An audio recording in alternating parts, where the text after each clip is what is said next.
అసలు ఏమి ఇది పట్టలేకపోతున్నాం కదా, పరిస్థితి ఎలా ఉంది వాతావరణం. ఇదే వాతావరణం ఒక వెరైటీగా ఉంది. అంటే భీమవరంలోనే అలా ఉన్నట్టుగా ఉందండి, భీమంలో ఎక్కడ కనపట్లేదు. The next lesson. ఇప్పటివరకు మనం గ్రూప్ ఆఫ్ సర్కిల్స్ అనే పాఠాలు నేర్చుకున్నాం, అంతే కదా. గ్రూప్ ఆఫ్ సర్కిల్స్ అంటే ఎస్లు అవి ఎలా పలుకుతాయో వాటి గురించి నేర్చుకున్నాం. ఇప్పుడు గ్రూప్ ఆఫ్ హుక్స్ అనే పాఠాలు నేర్చుకుంటాం. Group of hooks. Group of hooks అంటే, హుక్కులు అంటే కొక్కెములు అని అర్థం తెలుగులో. కొక్కెములు అంటారు తెలుగులో. ఏమి కొన్ని కాన్సనెంట్స్కి, అంటే మనం నేర్చుకున్నటువంటి కాన్సనెంట్స్కి చిన్న చిన్న కుక్కాలు రాయడం ద్వారా, అంటే హుక్కుల్లా రాయడం ద్వారా, అయితే left side or right side రాయడం ద్వారా మరికొన్ని కాన్సనెంట్స్ని కలిపి పలికేటువంటి అవకాశం ఉంటుంది ఇందులో. అంటే కొన్ని, అంటే అక్కడ ఎస్ అనే దానికి షార్ట్ ఫారంగా ఎలా రాశాము గ్రూప్ ఆఫ్ సర్కిల్స్లో, అంతే కదా. ఎస్జి స్ట్రోక్గా ఉండేవి, వాటిని సర్కిల్ రూపం ద్వారా రాస్తే చిన్న చిన్న సర్కిల్ ద్వారా రాసి అవే ధ్వనులు వచ్చేలాగా రాసేవాళ్ళు. అలాగే ఇక్కడ కూడా కాన్సనెంట్స్కి హుక్కులు చేర్చడం ద్వారా, అంటే ఈ కుక్కాలు చేర్చడం ద్వారా మరి కొన్ని కాన్సనెంట్స్ని షార్ట్ ఫారంలో మనం తెలుసుకునేటువంటి అవకాశం ఉంటుంది. దాని గురించి తెలియజెప్పేదే గ్రూప్ ఆఫ్ హుక్స్ అనేది. అంటే కొన్ని పాఠాలు ఇక్కడ నుంచి ఈ హుక్స్ గురించి తెలియజేయబడతాయి. అక్కడ కొన్ని పాఠాలు ఎస్ గురించి ఎలా అయితే ఎస్జిఎల్ గురించి తెలియజేయబడిందో, అలాగే ఇక్కడ హుక్కుల గురించి తెలియజేయబడుతుంది. అది ఇక్కడ గమనించాల్సి. దాన్ని కనుక మనం పరిశీలించినట్లయితే ఆర్, ఎల్ ఈ రెండు కాన్సనెంట్స్ని ఎలా నేర్చుకున్నాం మనం.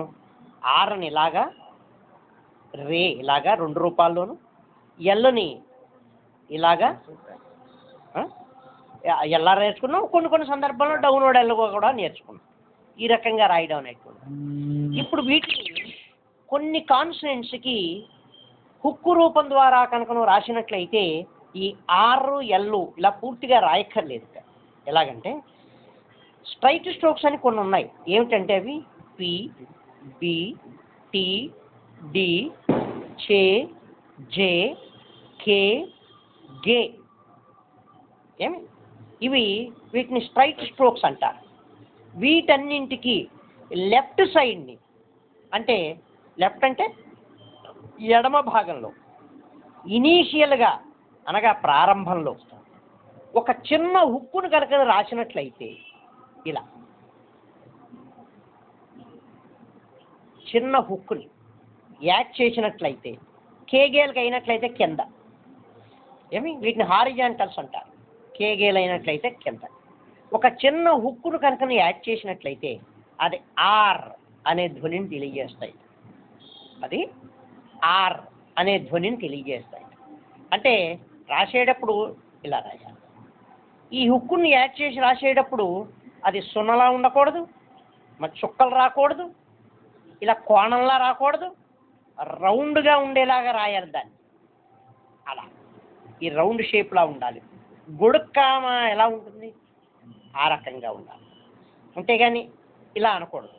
ఇలా అంటే ఇది కోణం ఆకారంలో రాకూడదు, రౌండ్గా రాయాలి. ఇలా అలానే ఏదో చుక్కలాగా ఏదో ఇలా రాసేస్తే ఇదేమిటో అర్థం కాదు, ఎస్ అయిపోయే అవకాశం ఉంటుంది. అందుకని చాలా ప్లెయిన్గా ఉండాలి. చిన్న హుక్కు పెద్దదవ్వకూడదు. మళ్ళీ ఇంత హుక్కు రాస్తే వేరే అర్థాలు వచ్చేస్తాయి. హుక్కు చిన్నగా ఉండాలి. పీకి రాసేటప్పుడు అలా ఇలా హుక్కుతో కలిపే రాయాలి. విడిగా రాస్తే పని చేయదు. అంటే ఇలా థిక్గా రాసేటప్పుడు అలా లైట్గా ఇలా రాస్తే ఇవి ఏమైనా పలుకుతామంటే వీటిని యొక్క ప్రొనౌన్సియేషన్ ఎలా పలకాలంటే దీన్ని పెర్, బెర్, టెర్, డెర్, షర్, జర్, కెర్, గెర్ అని పలుకుతాం. అంటే ఇలా రాసినట్లయితే ఇది ఏమని పలుకుతుంది, పెర్. అంటే సెకండ్ ప్లేస్ వౌల్ సౌండ్తో పలుకుతుంది. దీని పుట్టుకే అలా ఉంటుంది, పెర్. ఇలా రాస్తే బెర్, ఇలా రాస్తే టెర్, ఇలా రాస్తే డెర్. ఇలా రాస్తే చర్, థిక్గా రాస్తే జర్, ఇలా రాస్తే కెర్, ఇలా రాస్తే గెర్ అనే ధ్వనిలో పలుకుతాం. అంటే అలా పలుకుతాయి. టెర్, డెర్, చెర్ర, జర్ర, పెర్ర, గెర్ర అలా పలుకుతుంది. ఓకేనా? ఈ లెఫ్ట్ సైడ్ని స్మాల్ హుక్ రాయడం ద్వారా వచ్చేటువంటి ధ్వనులు అవి. అర్థమైందా? ఇవి రెండు రకాలుగా రాస్తాం. ఎలాగంటే ఇలా దీన్ని ప్రొనౌన్స్ చేసేట పెర్ర అని పలుకుతాం. ప్రొనౌన్స్ చేసేట పెర్ర, బెర్ర, టెర్ర అని పలుకుతాం. ఇలా కాకుండా వెంటనే అంటే తెలుగులో సపోజు ఇలా దీన్ని ఏమని పలుకుతాం? ప్ర. ఆ ధ్వనిలో కూడా ఇవే వస్తాయి. అలా సపోజ్ ప్రే అని రాయాలి. ఇలా రాస్తే ప్రే. పేపర్ అని రాయాలి. పి పెర్ర అనే పలికింది కదా ఇది. ఇక్కడ నేను చెప్పినట్టు పేపర్. ఇది ప్రే. అంటే కాన్సనెంట్ వెంటనే ఆర్ పలికితే తెలుగులో రేఫకారం ఇచ్చినప్పుడు ఎలా పలుకుతామో అలా. కానీ ఒకవేళ కాన్సనెంట్ కాకుండా మధ్యలో వొవెల్ సౌండ్తో పలికినట్లయితే అది పెర్రనే పలుకుతాం. దీన్ని వొవెల్ సౌండ్ లేకుండా పలకలేము. దీన్ని వొవెల్ సౌండ్ లేకుండా పలకలేము. అది అలా పలికితే పెర్రని వచ్చేస్తుంది కదా. అలా రాసినప్పుడు ఇదే రాస్తాం. ఇలా వొవెల్ సౌండ్ లేకపోయినప్పటికీ అలాగే పలుకుతాం. అంటే రాసేటప్పుడు ఇలాగే రాస్తాం. సపోజ్ ప్రే అన్నప్పుడు రేఫకారం సౌండ్తో ఉన్నప్పుడు ఇలాగే రాస్తాం. Bray, tray, dry. Suppose daughter, టెర్ర. ఇదిగో పేపర్, ఇదిగో పెర్. అంటే పెర్ర అనే ధ్వనిలో కానీ రేఫకారం ధ్వనిలో కానీ వచ్చినప్పుడు హుక్కుతో కూడుకున్నటువంటి కాన్సనెంట్స్ని మనం రాస్తాం. అలా లెఫ్ట్ సైడ్ హుక్కును పెట్టి రాసినట్లయితే అది ఆర్ అనే ధ్వనిని పలుకుతుంది అని అందులో తెలియజేస్తాం.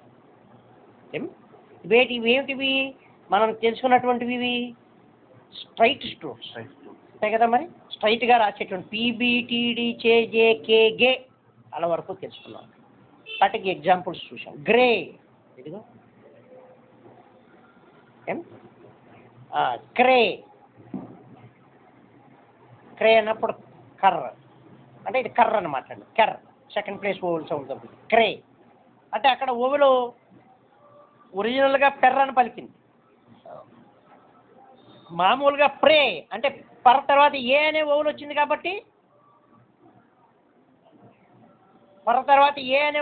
కాబట్టి దాన్ని అక్కడ పరిగణలోకి తీసుకున్నాం మనం. రెండింటి మధ్యలో వచ్చినప్పుడు ఏ అనే ఓవెల్ సౌండ్ వస్తుంది.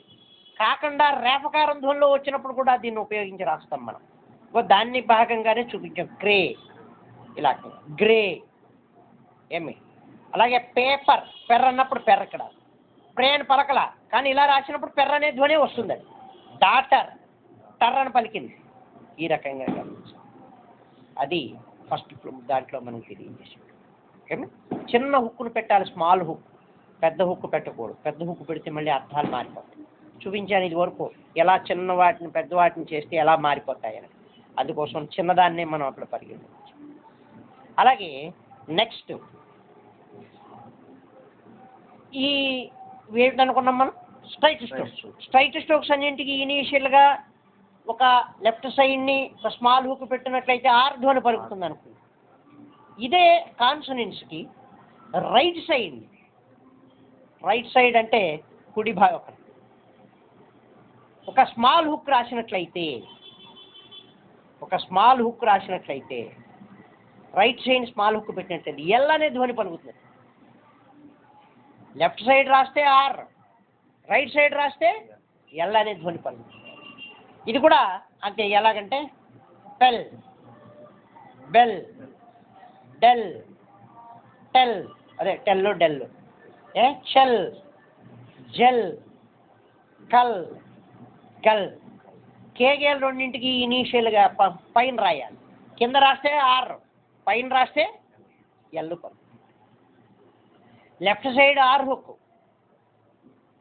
Right side L hook. వేటికి? స్ట్రైట్ స్ట్రోక్స్కి. అది ఇక్కడ మనం గమనించాలి. ఓకేనా? వీటిని ఎగ్జాంపుల్ మనం పరిశీలించండి. ఏమని పలుకుతున్నాం దీన్ని? పెల్, బెల్, టెల్, డెల్, చెల్, జెల్, కల్, గెల్. సెకండ్ ప్లేస్ ఓవల్ సౌండ్ తోటి ఉంటాయి. దీనికి కూడా దీనిలాగే ఆ రెండు కలిపి పలికినట్లయితే సపోజ్ ప్లే, ఇదిగో ఇలా రాస్తాం. ప్లే, బ్లే, ఈ రకంగా ఏమి అంటే ఇక్కడ దీన్ని గమనించాల్సింది లావత్తు. ఇక్కడ ఆర్ రేఫకారం, ఇక్కడ లావత్తు. ప్లే, ప్లే అన్నప్పుడు మరి రే ఇదే కదా, అది ఇక్కడ గమనించాల్సింది. బ్లే, ఇది కూడా అంతే. బ్లే అన్నప్పుడు లావత్తు, ఇది రావత్తు, ఇది లావత్తు. అవే ఒత్తులు, అవే అక్షరాలు. బ్లే. అలాగే టేబల్ సపోజ్ అని రాసాం, పీ బల్.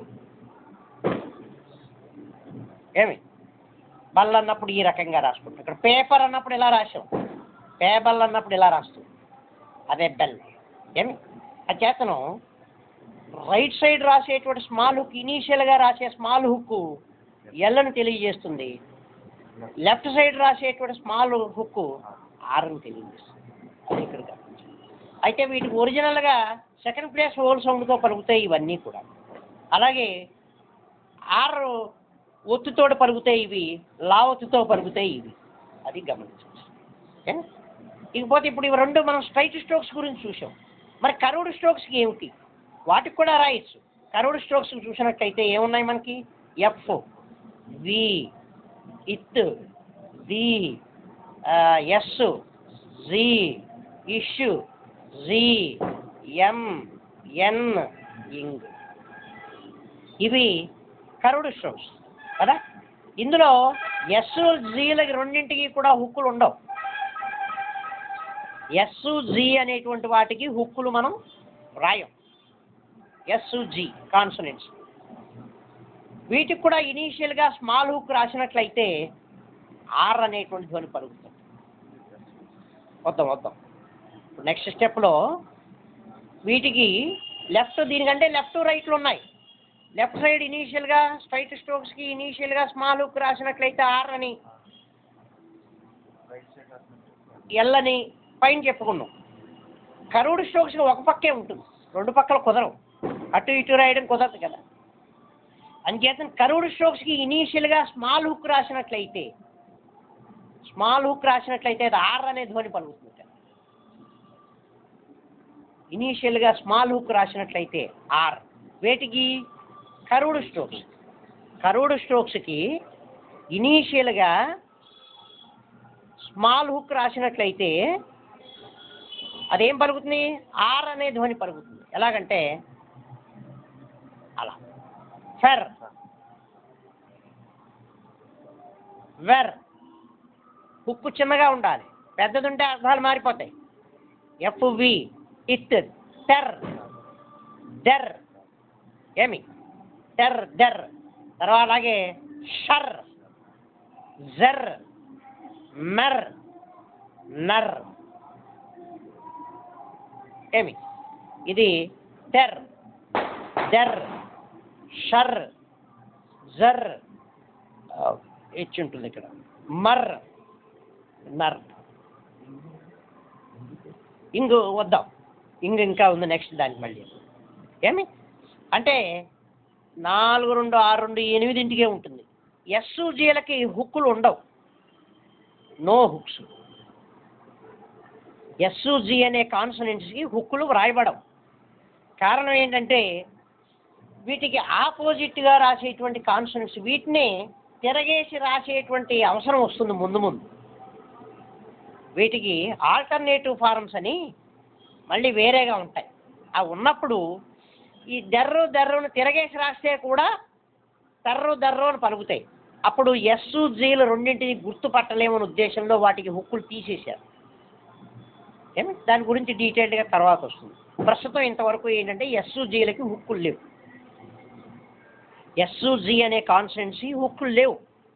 పోతే మిగిలిన ఎఫ్, వి, ఇత్, ది, ఎస్, జీ, ఇషు, జీ, MN ఇంకా కూడా ఉంటాయి, వస్తాను చెప్తాను. MNలకి హుక్కులు ఉంటాయి. వీటికి ఇనీషియల్గా స్మాల్ హుక్ రాసినట్లయితే అది ఏం పలుకుతుంది?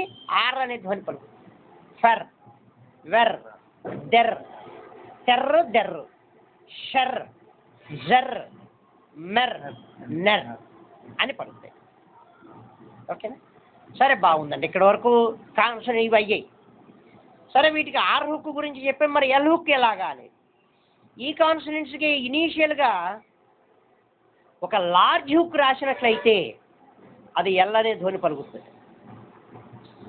కర్వ్డ్ స్ట్రోక్స్కి ఇనీషియల్గా స్మాల్ హుక్ రాస్తే ఆర్, లార్జ్ హుక్ రాస్తే ఎల్ పలుకుతుంది. అంటే ఎలాగా? ఫల్, అదిగో హుక్ అలాగా. అందుకనే హుక్కులు జాగ్రత్తగా రాసుకోవాలి. హుక్కులు సైజులు మారితే తేడా వచ్చేస్తుంది. చిన్న హుక్ రాస్తే ఆర్, పెద్ద హుక్ రాస్తే ఎల్. ఫల్, వల్, ఏమి దల్, ఇట్టు దీలు రెండు నేర్చుకున్నాం మనం. ఆరు హుక్కులు తెర్రు, దెర్రు అని నేర్చుకున్నాం. కానీ ఇక్కడ ఇట్టుకి ఎల్ హుక్ ఉండదు, ఒకటే ఉంటుంది. దల్ ఒకటే ఉంటుంది. అలాగే షల్, ఈ షల్ కూడా నియమం ఉంది. షల్ ఇష్ ఎలా రాస్తాం? ఇలా రాస్తాం. దీనికి ఇనీషియల్గా ఎల్ హుక్ రాయకూడదట, కింద నుంచి రాయాలట. షల్ అనే దాన్ని ఇలా కింద నుంచి రాయాలి. షల్ is always return upward form అని ఉంటుంది. షల్ ఈజ్ ఆల్వేజ్ రిటర్న్ అప్వర్డ్. షర్ర మామూలుగా పైనుంచే రాస్తాం, షల్ మాత్రం కింద నుంచే రాస్తాం. అది గమనించాల్సినటువంటి విషయం. ఏమి షల్ పోతే నెక్స్ట్ షల్, జల్ అనేటువంటిది ఉండదు. షల్ ఒక్కటే ఉంటుంది. కింద నుంచి ఇష్కి మాత్రమే ఎల్ హుక్ రాస్తాం. అలాగే మల్, నల్, వాటికి కూడా లార్జ్ హుక్. ఎమ్కి, ఎన్కి కూడా చిన్న హుక్ రాస్తే ఆర్ అయిపోతుంది, పెద్ద హుక్ రాస్తాం. ఎల్ను మాత్రము ఎఫ్, వి, ది, షల్కి కింద నుంచి ఎమ్, ఎన్, వీటికి లార్జ్ హుక్ రాసినట్లయితే ఎల్ ధ్వని పలుకుతుంది. అది ఎక్కడ వరకు గుర్తుపెట్టుకోవాలి. అర్థమైందా? ఏమీ లేదు, సింపుల్. ఏమి పెద్దగా ఇది పడాల్సిన పని ఏం లేదు. చూస్తే కన్ఫ్యూజన్ లేకపోతే. ఫస్ట్ స్ట్రైట్ స్ట్రోక్స్ దగ్గరికి వద్దాం.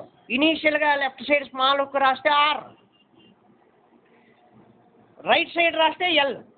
ఎనఫ్, అక్కడికి ప్రాబ్లం ఏం లేదు అందులో. కర్వ్డ్ స్ట్రోక్స్ దగ్గరికి వచ్చినట్లయితే ఇనీషియల్గా స్మాల్ హుక్ రాస్తే ఆర్, ఎఫ్, వి, ఇత్తు, ది, ఎస్, జీలకు ఉండవు. అంచేతను ఎఫ్, వి, ఇత్తు, ది, ఎస్, జీలకు లేవనుకున్నాం. ఇష్యూ, జీ, ఎమ్, ఎన్, వాటికి చిన్న హుక్ రాసినట్లయితే ఆర్ పలుకుతుంది. అదే ఎల్ హుక్ దగ్గరికి వచ్చేటప్పటికి ఎఫ్, వి, ది, షల్ని కింద నుంచి పైకి రాయాలి లార్జ్ హుక్ తోటి. ఎమ్, ఎన్, వీటికి ఇనీషియల్గా లార్జ్ హుక్ రాసినట్లయితే ఎల్ పలుకుతుంది. షల్కి మాత్రం ఇష్కి కింద నుంచి రాయాలి, ఎల్ కింద నుంచి రాయాలి. అది అక్కడ మనం గమనించాలి. ఎరా బాబాయ్, ఎక్కడ? నేను ఇక్కడ ఆఫీస్కి వచ్చాను ఇప్పుడే. అలాగా సార్ కనబడొద్దామని అంటే ట్రాఫిక్ గా ఉంది బయట. నాకు నువ్వే చెప్తున్నారని ఇలా ట్రాఫిక్ డైరెక్ట్ గా ఇస్తే ఇలా వచ్చాను. అలాగా ఉండు, ఆఫీస్ దగ్గర ఉంటావా? వస్తాను. అలాగే అలాగే అలాగే అలాగే ఇంటి దగ్గర ఉన్నా, ఇంటి దగ్గర ఉన్నా. ఇంటికాడ ఉండండి, వస్తాను అటు. నేను రావాలి అటువైపు సుబ్రహ్మణ్యం గారి కొట్టు దగ్గర. డాక్టర్ గారు ఫోన్ చేశారు. అలా వస్తాను. సుబ్రహ్మణ్యం గారు రాలేదులేండి, రైండి ఇటు వస్తే. అయితే నేను వస్తాను, కొంచెంసేపు ఉండి వస్తాను. పావుగంటలో రండి, పర్వాలేదు. అలాగే అలాగే అలాగే ఓకే. ఓకే.